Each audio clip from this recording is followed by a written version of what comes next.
How did you feel when you heard that, in fact, that I had cancer? Say the word. We've got to get used to this word. This word always freaks everybody out. It's just a word, you know. It's a word that describes a condition, and it's not a fatal condition necessarily. I mean, strange as it may sound, was probably the best thing that happened to me. This is Olivia Newton-John today. She says she learned a lot about herself during her recent battle with breast cancer. While recovering at her new oceanfront home in California, she spoke intimately for the first time about her diagnosis 16 months ago. It was startling news coming from the girl who seemed to live a charmed life. Have you never been alone? Have you never tried? This was Olivia Newton-John in the early 70s when she first broke onto the scene, a perky Australian import who was an instant hit.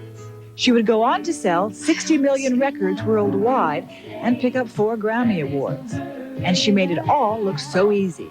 Nobody wants to know you. I just seemed to be in the right place at the right time, and things happened. There was no gnashing of your teeth, no dying to do it, not getting No, up. in fact, mainly it was like, oh, do I have to? She asked her parents that same question when she dropped out of high school at 15, an unwelcome move in a family of intellectuals. Her father was a college dean, and her grandfather, Max Born, was a Nobel Prize winner. Yes, it's amazing, isn't it? I mean, it's so fantastic to me to know that and wonder what happened to me. No, but he was, physics, and he was best friends with Einstein. Was he really? And my mother actually translated letters between them. How did you feel in this incredibly academic family not being oriented toward academics? Stupid. But she had her own talent. By the time she was a teenager, Newton-John was singing in local coffee houses and was a TV star in her own variety show. At 15, she won a talent contest and a trip to London, where she began performing with Cliff Richards, the Elvis Presley of England. I really want you. By the time she moved to America in 1974, she had already picked up her first Grammy for, oddly enough, Best Country Female Vocalist. What do you think your appeal was? I was the girl next door. I think that's the best. People always seem to, I always look like someone's sister, someone's girlfriend. You know, they felt they knew me. There was that kind of... The critics were sort of merciless about you, though. Oh, yeah, I know. I mean, they said things like, if white bread could sing, it would be Olivia Newton-John. Did those things hurt you? Yes, I think to a certain extent they did, because every artist always wants to be taken seriously or to believe, you know, and critics can belittle you very easily. And you forget that you've just gone out in front of 20,000 people, they're standing up and they're clapping for you, and you open the paper the next morning and you go, oh no, it hated me. I mean, it's so silly, but it's very typical. I remember one friend saying to me, what are you worried about? There's some more white bread than anything. And she certainly sold movie tickets. Her first major motion picture went on to become the top-grossing movie musical of all time. We go together like ding-a-dong. Grease made her a movie star, but her film career fizzled with a musical fantasy called Xanadu, even though the soundtrack went double platinum. They call it Xanadu. Despite the fact that Xanadu was not a terrific film, it was a great score. And great score on both accounts, if I might say. Touche. Because it was there that you met your husband. Right. Matt Lattanzi was a dancer in Xanadu. As an actor, he would go on to play other roles like this one in Rich and Famous. Lattanzi was 20 and Newton-John 30 when they first met. I had the hang-up that he was younger than me. He had no problem with it, but I did. And so we kept it quiet for a long, long time because I was kind of freaked out, and I was also worried it wouldn't work because of it, and da-da-da-da. But it did work, and they married in 1984 after 4 years of living together. The romance spawned a new sexy Olivia, who the public initially loved. They bought over 2 million copies of Let's Get Physical. But the public never embraced this image.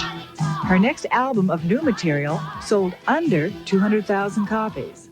To dress up in sexy clothes and all that stuff really wasn't me, you know. It worked in Grease because that was the character, and it worked for certain things, but basically people like to see me as I am, doing the things that I probably do best, you know. In 1986, she took on a new role when daughter Chloe was born. Though she cut an album of lullabies and started an Australian-style clothing business called Koala Blue, her main focus was motherhood. But her bliss was short-lived.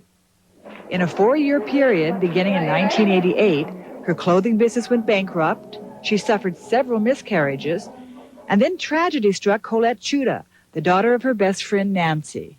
Nancy and I were very, very close friends, still are very close friends. And she was literally a month behind me in her pregnancy. And the babies grew up as sisters. I mean, they were together all the time, and we travelled together, went on holidays together. And it was ideal. It was, you know, dream life existence. And how old was Colette? Colette was 4 when she got sick. She got cancer, a rare cancer called Wilms tumor. And she died when she was 5. Did you feel like it was your child in a sense? Oh, yeah. She was like my other daughter. You know, we were always together. Colette's mother believes her daughter's cancer was caused by environmental toxins. She enlisted Newton-John when she started the Colette Chuda Environmental Fund to raise money to study children's health.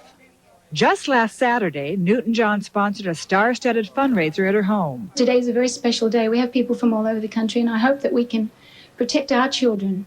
Still, there was more bad news. Newton-John's father died of cancer in 1992. Days later, she was diagnosed with breast cancer. I had regular checkups with a surgeon, and I also had mammograms, and it didn't show in my mammogram, but I felt innately that there was something wrong. And my surgeon did a needle biopsy. It didn't show on the needle biopsy either. So he asked me to have a lumpectomy where they would take a look. And they found it, and it was tucked right at the back, hidden, you know. So if I hadn't had regular checkups with this particular doctor and he hadn't watched my progress, and I hadn't been paying attention to my body, because I knew something was wrong. Were you afraid at all?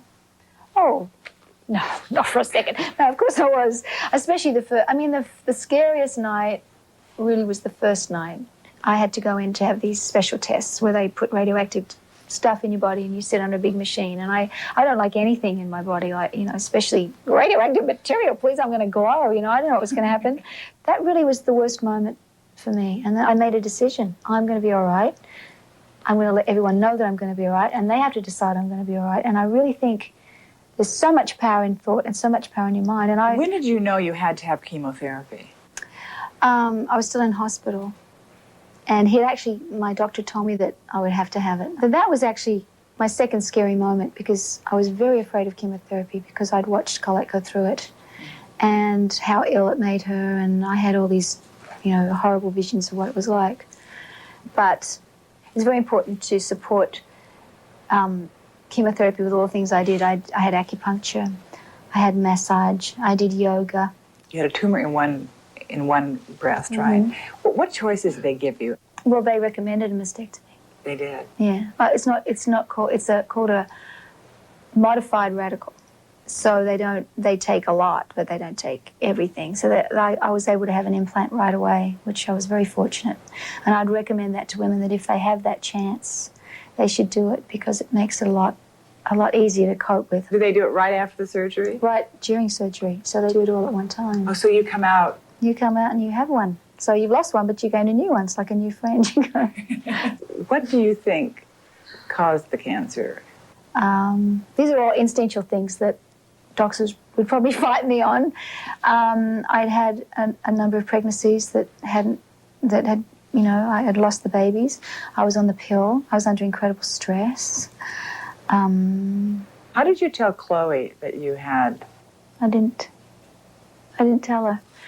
I decided not to because of what she'd gone through with Colette. And for her, the word cancer means you die. She found out in Australia after it was all over and I was healing. And she got very cross. She did? Yeah, and she said, "Why didn't you tell me, Mummy? I could have taken care of you." Now, you say that you've licked it. What does that mean? It's over. As far as I'm concerned, I'm cured. And that's the main decision, and that's a decision you have to make. A Western doctor probably would not tell me I was cured. I mean, they work on statistics, but I have to just work on feeling and instinct. So She even built what she calls a healing home, a kind of tribute to Colette, designed by her architect father, James Chuda. It's an environmentally correct house, constructed with insulation made from seawater, non-toxic paint, and timber ecologically harvested from the rainforest. She says its spiritual feeling enhances her new life. I think I'm a different person than I was 2 years ago. I think I go with my instincts. I trust myself now. I feel really happy. I still feel I'm charmed. I'm here.